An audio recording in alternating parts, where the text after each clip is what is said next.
నమస్తే, welcome to right angle.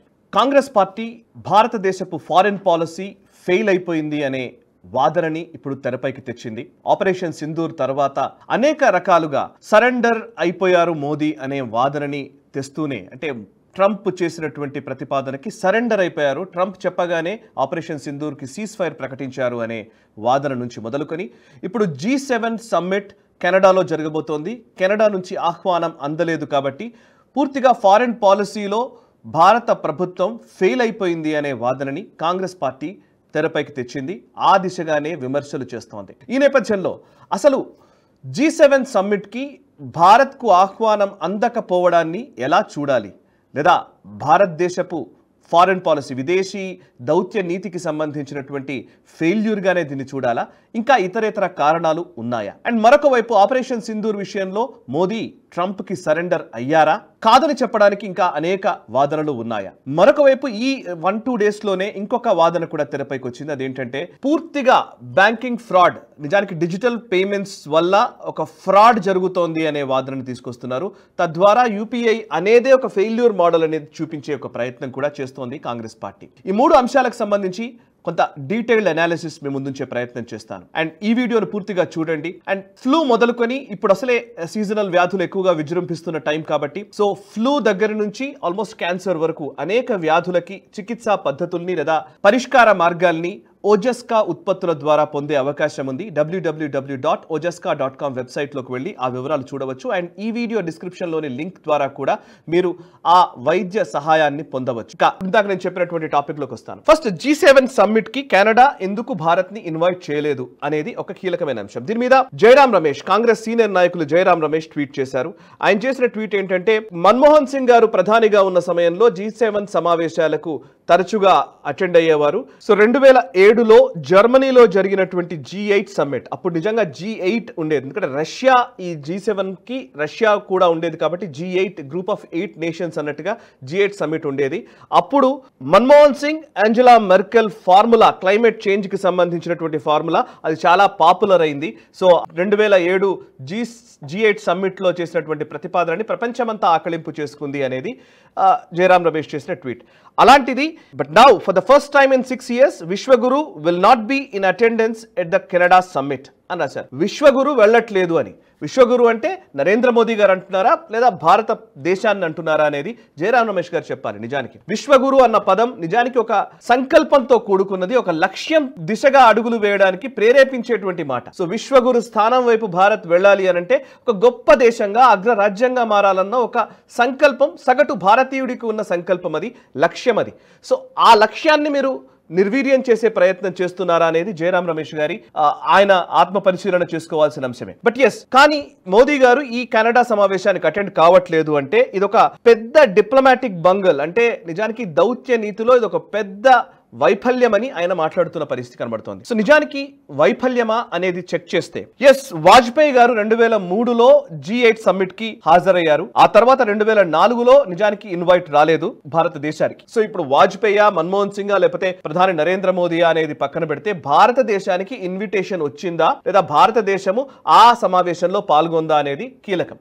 ఇది G7 G8 అనేది, G8 అంటే గ్రూప్ 8 కంట్రీస్ అంటారు. 8 దేశాలు ఉండేవి. ఆ 8 దేశాల్లో ఒకటి Germany, Japan, Italy, Canada, France, UK, అదేవిధంగా USA, at the same time Russia. So 8 దేశాలు ఉన్నాయి. సో 2014 తర్వాత మోదీ గారు ప్రధాని అయిన తర్వాత ఇప్పటి వరకు సుమారు 2014 నుంచి 25 మధ్య 11 సంవత్సరాల్లో 5 సార్లు ఆయనకు ఇన్విటేషన్ వచ్చింది. అండ్ 5 సార్లు ఆయన అటెండ్ అయ్యారు. అంతకుముందు మన్మోహన్ సింగ్ గారు ఉన్నప్పుడు 2004 నుంచి 2014 మధ్య కాలంలో 5 సార్లు ఇన్విటేషన్ వచ్చింది, 5 సార్లు అటెండ్ అయ్యారు. 2005లో G8 సమావేశము యూకేలో జరిగింది, అండ్ అప్పుడు మన్మోహన్ సింగ్ గారు అటెండ్ అయ్యారు.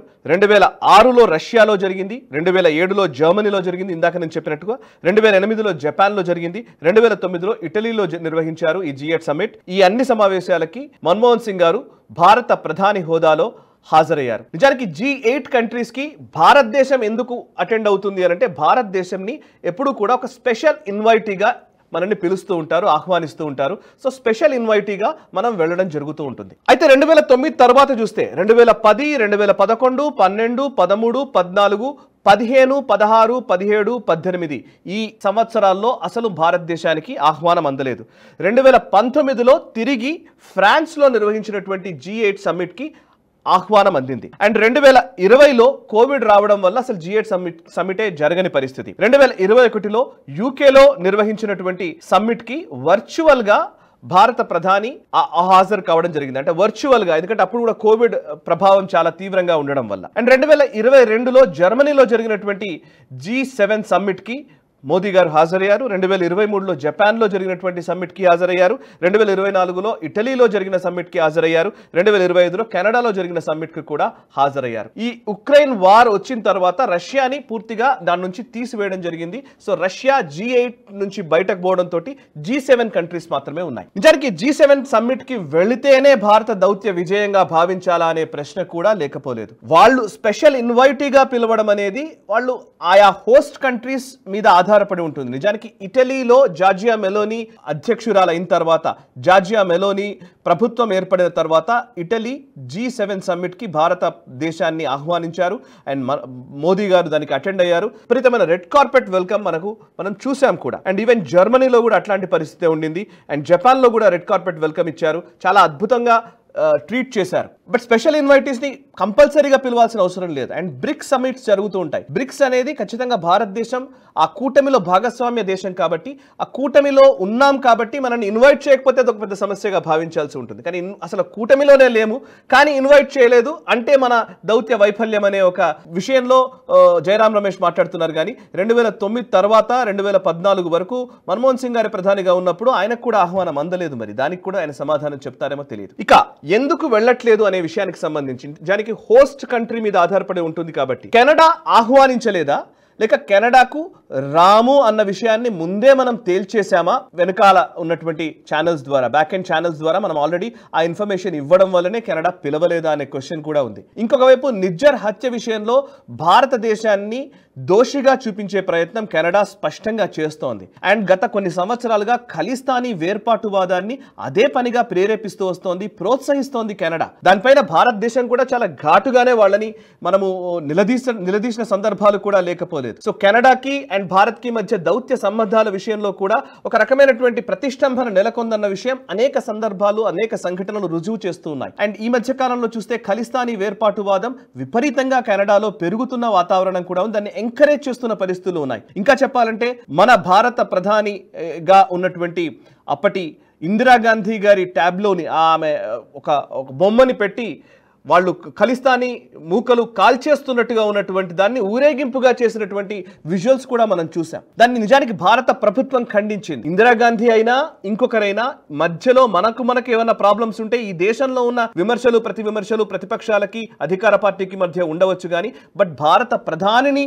అవమానించే పరిస్థితి చేస్తున్నారని భారత ప్రభుత్వం విమర్శించింది కెనడా ప్రభుత్వాన్ని. ఇట్లాంటి వాటిని మీరు ఎంకరేజ్ చేయకూడదు అని. అండ్ కెనడాలో ఉన్న పరిస్థితులు చూస్తుంటే చాలా సున్నితంగా ఉన్నాయి. నిజానికి సెక్యూరిటీ ఆస్పెక్ట్స్ కూడా చాలా క్వశ్చనబుల్ గానే ఉన్నాయి. ఎందుకంటే నిజానికి మనకు ఆ కాన్ఫిడెన్స్ కూడా లేని పరిస్థితి. 2015లో ఒక ఉదాహరణ, 2015లో G20 సమ్మిట్ కి ప్రధాని నరేంద్ర మోదీ గారు అటెండ్ అయ్యారు. అప్పుడు టర్కీలో ఈ G20 సమ్మిట్ నిర్వహించారు. G20 సమ్మిట్ కి వెళ్ళినప్పుడు భారతదేశం ఎప్పుడు కూడా ప్రధాని వెళుతున్నారన్నప్పుడు SPG స్పెషల్ ప్రొటెక్షన్ గ్రూప్ అనేది ఆయన భద్రతని మొత్తం పర్యవేక్షిస్తూ ఉంటుంది.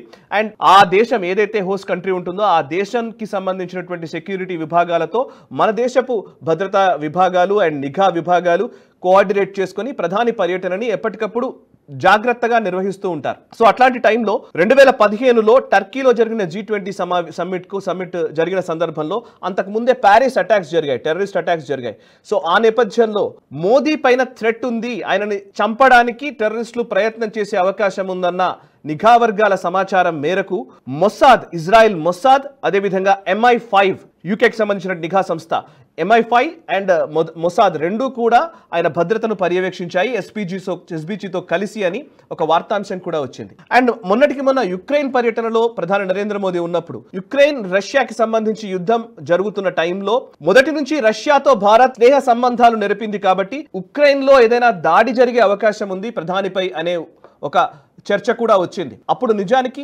ప్రధానికి ఆయన మహాత్మా గాంధీ విగ్రహానికి పూలమాల వేసే ప్రయత్నం అక్కడ చేసిన సందర్భంలో పూర్తిగా ఎస్పీజీ అదేవిధంగా అక్కడ సెక్యూరిటీ సిబ్బంది మొత్తం కూడా ఒక షీల్డ్ లాగా మారిపోయి ఎవరైనా సరే స్నైపర్స్తో అటాక్ చేయకుండా చాలా గట్టి భద్రతా వలయాన్ని ఏర్పాటు చేసి ఉక్రెయిన్ పర్యటనను ముగించవలసి వచ్చింది. ఏదైనా సరే యూరోపియన్ దేశాలు కావచ్చు, యుఎస్ఏ కావచ్చు, కొంచెం సెక్యూరిటీ పరంగా గట్టిగా చాలా సమర్థవంతంగా ఉన్నటువంటి దేశాలకు వెళ్ళడం వేరు. ఇప్పుడు యుక్రెయిన్, టర్కీ లేదా ఇప్పుడు కెనడా లాంటి దేశాలకి భారత ప్రధాని వెళ్ళడం వేరు. ఇవన్నీ అంశాలు బేరీజు వేసుకోవాల్సిన సందర్భం ఇది. అండ్ యుఎస్ లోనే ట్రంప్ పైనే డైరెక్ట్ గా మర్డర్ అటెంప్ట్ జరిగిన సందర్భంలో నిజానికి భారత ప్రధాని అక్కడికి వెళ్ళడం సెక్యూరిటీ పరంగా నష్టమైన పరిస్థితే ఉంది అనే అభిప్రాయం కూడా ఉంది. ఇక G7 కి మోదీ వెళ్ళాడా వెళ్ళలేదా, ఎందుకు వెళ్ళట్లేదు, ఇది దౌత్యపరమైన విజయమా కాదా అనేది నిజానికి కాంగ్రెస్ పార్టీ చెబుతున్న మాటల్లో వాస్తవం లేదు. అండ్ ఇంకొక వైపు ఆపరేషన్ సింధూర్ గురించి మాట్లాడారంటే మోదీ సరెండర్ అయ్యారన్న మాటని పదే పదే మాట్లాడుతూ ఉన్నారు. రఫేల్ జెట్స్ కూల్ అయ్యా లేదా ఇవన్నీ మాట్లాడుతున్నటువంటి వాళ్ళు నిజానికి పాకిస్తాన్ కు జరిగిన నష్టాన్ని, పాకిస్తాన్ పైన ఎంత తీవ్రంగా మనం దాడి చేశామో, ఎంత తీవ్రంగా ప్రిసైజ్డ్గా మన త్రివిధ దళాలు దాడి చేసి వాళ్లను మట్టి కరిపించారో ఆ విజయాన్ని కనుమరుగు చేసే ఒక ప్రయత్నం Rahul Gandhi and is ecosystem చేస్తున్న పరిస్థితి. అందుకే శశి థరూర్ని కూడా ఎవరో రాఫెల్ కూలిందా ఇంకోటి అంటే చాలా బిగ్గరగా నవ్వి హేళనగా ఈ కామెంట్స్ ని ఆయన కొట్టిపారేసిన పరిస్థితి. సుదీన్ ఓవైసీకి ఉన్న దేశభక్తిలో కొంతైనా, లేకపోతే శశి థరూర్కు ఉన్నటువంటి దేశభక్తినైనా కొంతైనా ఇనుమడింపజేసుకుంటే కాంగ్రెస్ పార్టీ ఇంకొంతకాలం బతికి బట్టగలగలుగుతుంది. కానీ లేకపోతే ఇలాగే కొనసాగితే మాత్రం సమస్యాత్మకంగానే ఉంటుంది. దౌత్యపరంగా ఎప్పుడూ చూడని విజయాల్ని భారతదేశం ఈ గత 10 ఏళ్లలో చూస్తుంది. అండ్ దౌత్యపరంగానే కాదు, ఆర్థికంగా, అదేవిధంగా సామాజికంగా, ఇంకా చెప్పాలంటే భారతదేశం ఇప్పుడు 4th లార్జెస్ట్ ఎకానమీగా మారిపోయిన సందర్భం. 4th లార్జెస్ట్ ఎకానమీ అయిందనగానే పర్ క్యాపిటల్ ఇన్కమ్ గురించి మాట్లాడుతున్నారు. నిజానికి 4th లార్జెస్ట్ ఎకానమీ గురించి ఊహించిన సందర్భాలు కూడా చాలా తక్కువ కనబడతాయి 75 సంవత్సరాల ఈ స్వతంత్ర భారత చరిత్రలో. సో మొట్టమొదటిసారి భారతదేశము సగర్వంగా ప్రపంచ దేశాల ముందు నిలుస్తోంది, నిలబడుతోంది, వాళ్లను ఒప్పిస్తోంది, వాళ్ళ మన్ననలు, ప్రశంసలు కూడా చూరగొంటోంది. అట్లాంటి సందర్భంలో భారత ప్రభుత్వాన్ని తగ్గించే ప్రయత్నము లేదా భారత ప్రధానిని అవమానపరిచే విధంగా చేసే వ్యాఖ్యలు ఖచ్చితంగా ఈ దేశానికి చేటు చేస్తాయి. అది గమనించవలసిందిగా కోరుతూ ఈ వీడియోను ముగిస్తున్నాను. మనసా వాచా కర్మణ, దేశహితం కోసం నేషనలిస్ట్ హబ్.